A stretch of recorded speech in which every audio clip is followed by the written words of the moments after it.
मैं सदर जमहूरिया के खुतबे की मुखालिफत में खड़ा हुआ हूं।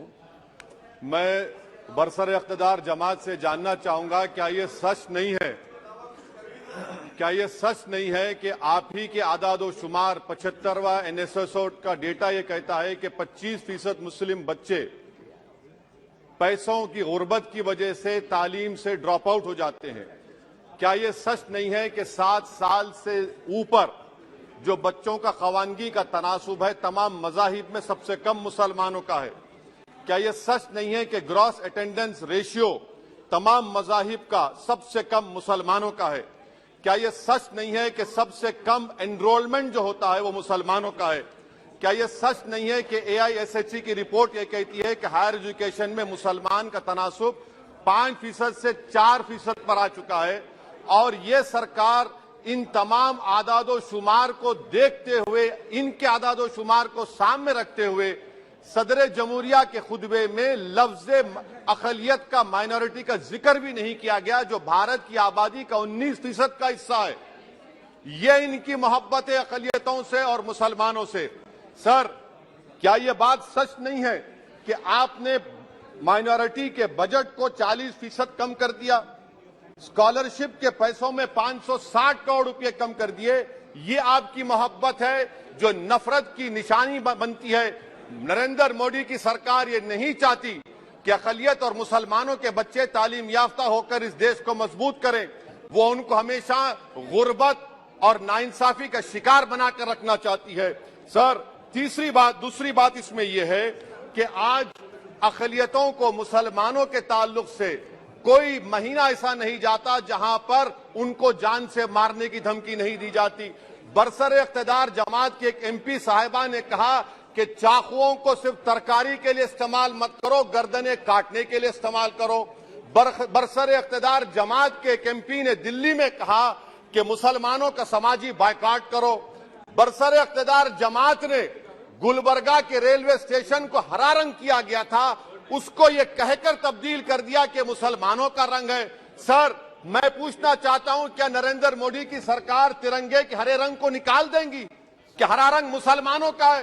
क्या नरेंद्र मोदी की सरकार खरबूजे पर पाबंदी आयद कर देगी और देश की जनता से कहेगी कि नागपुर में आपके हेड ऑफिस में उगा हुआ सिर्फ संतरा खाया जाएगा?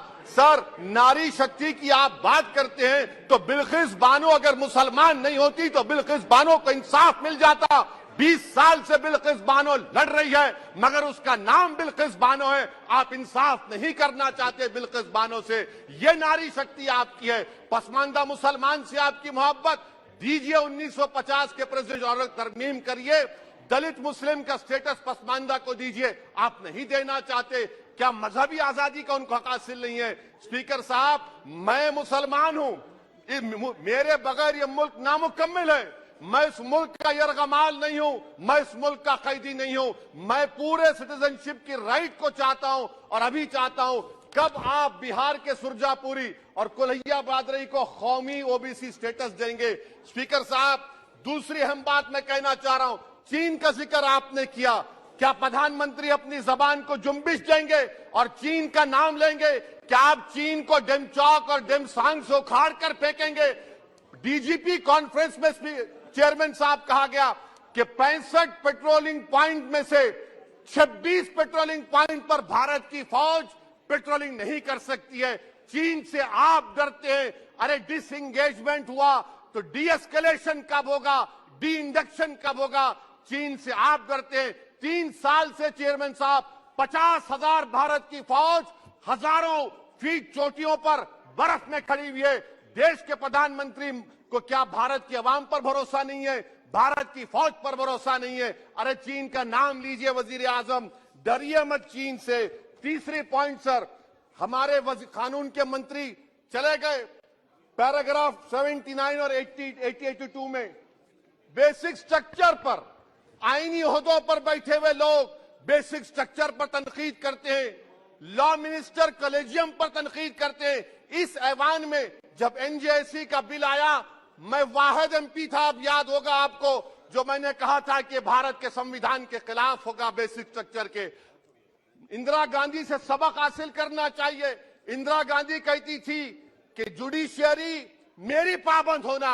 अब नरेंद्र मोदी कहते हैं कि जुडिशरी मेरी वफादार होना। इंदिरा गांधी ने 42nd अमेंडमेंट किया, देश की जनता ने इंदिरा गांधी को इख्तियार से बेदखल कर दिया। आप वही इंदिरा गांधी के इराक को ला रहे हैं। आप बताइए स्पीकर साहब, क्या ईसाई मानने वाले व्हाइट टेरर हैं? क्या ईसाई मजहब के लोग व्हाइट टेरर को फरोग देते हैं? आप बताइए। मैं यहां पर जजेस को तहफुज करने के लिए नहीं खड़ा हूं, मैं बेसिक स्ट्रक्चर की हिफाजत में बोल रहा हूं। मैं अदलिया की आजादी के लिए खड़ा हूं, मैं एग्जीक्यूटिव की आजादी के लिए खड़ा हूं, लेजिस्लेचर की आजादी के लिए खड़ा हूं। चेयरमैन साहब, कोर्ट का काम ये नहीं है, जजेस का काम ये नहीं है कि नरेंद्र मोदी सरकार की मदद करे।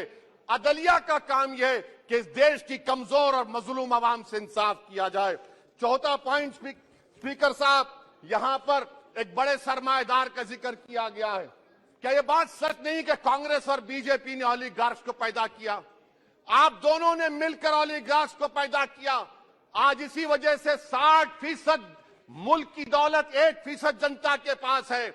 आप दोनों ने बैठकर मलाई खाई और गरीब और नौजवान पिस रहा है। अरे बताओ, ये जो 28 लोगों की लिस्ट है जो देश का पैसा खाकर भाग चुके हैं या बैठे हुए, उसमें कोई मुगलों का नाम है क्या? कोई मुगलों का नाम नहीं है, मगर आप उस पर कुछ नहीं बोलेंगे। संडेसरास कंपनी है 15,000 करोड़ नाइजीरिया और केनिया की कोर्ट में जाकर कहती है कि हम हिंदू हैं, भारत को आएंगे तो प्रोसिक्यूशन होगा। आपने कोर्ट में कुछ नहीं कहा, वहां पर एसआईटी आपने बनाई। मगर शुक्र है, मैं लाइटर वेन में कह रहा हूं कि हाइडेनबर्ग अगर यहां होता तो यूएपीए लग जाता उस पर। और सर, मैं नरेंद्र मोदी सरकार को मशवरा दे रहा हूं लाइटर वेन में कि ये अंग्रेजी का अल्फाबेट ए बड़ा अशुभ है आपके लिए। AA को आपने कहा कि बेटा फाइटर एयरक्राफ्ट बनाओ, बैंकरप्ट हो गया। अब कैपिटल A को आपने 17 इंडस्ट्री दे दिए, हम पूरे विश्व में मार्केट कैप हमारा 5वें नंबर पर आ गया। सर, देश के प्रधानमंत्री से बताना चाह रहा हूं कि वजीर दाखिला का नाम भी ए से शुरू होता है। मैं खत्म कर रहा हूं। मैं चेयरमैन साहब, मैं सरकार से पूछना चाह रहा हूं कि क्या जनवरी 2024 और फरवरी में क्या ये सरकार थर्मो न्यूक्लियर ब्लास्ट करने जा रही है? कि आपने हमारे अतराफ में देख लिया कि उसके वाक़िब और नतायज क्या निकलने वाले हैं? चेयरमैन साहब, मैं आपको बता रहा हूं कि चीन के बारे में क्या हमको बीबीसी की रिपोर्टिंग की जरूरत पड़ेगी, जिस तरह 2002 गुजरात के बारे में कहा गया। स्पीकर साहब, अकलियतों के बारे में, मुसलमानों के बारे में एक शायर ने कहा था, आग से आग बुझाने को कहा जाता है, जख्म पे जख्म खाने को कहा जाता है। हम वफादार है बताने के लिए, हमको अपना सर कटाने के लिए कहा जाता है। सर, देश के प्रधानमंत्री पूरे फॉरेन टूर में जाते हैं, वहां पर गांधी का नाम लेते हैं। मुझे अप्रीहेंशन, खदशा इस बात का है कि इस देश में 2 बाबा कौम हो जाएंगे, एक सावरकर होगा और एक सौतेला बाबा कौम। कहीं आप महात्मा गांधी को ना बना दे तो सर मैं खत्म कर रहा हूं सर। इसीलिए मैं आपके जरिए से हुकूमत से मुतालबा करता हूं कि प्लेसेस ऑफ वर्शिप एक्ट को डिस्टर्ब ना किया जाए, मुसलमानों का अक़लियतों का बजट बढ़ाया जाए, बिल्किस बानो से इंसाफ करिए, चीन से मत डरिए प्रधानमंत्री, चीन को काट पर फेंकिए। शुक्रिया सर।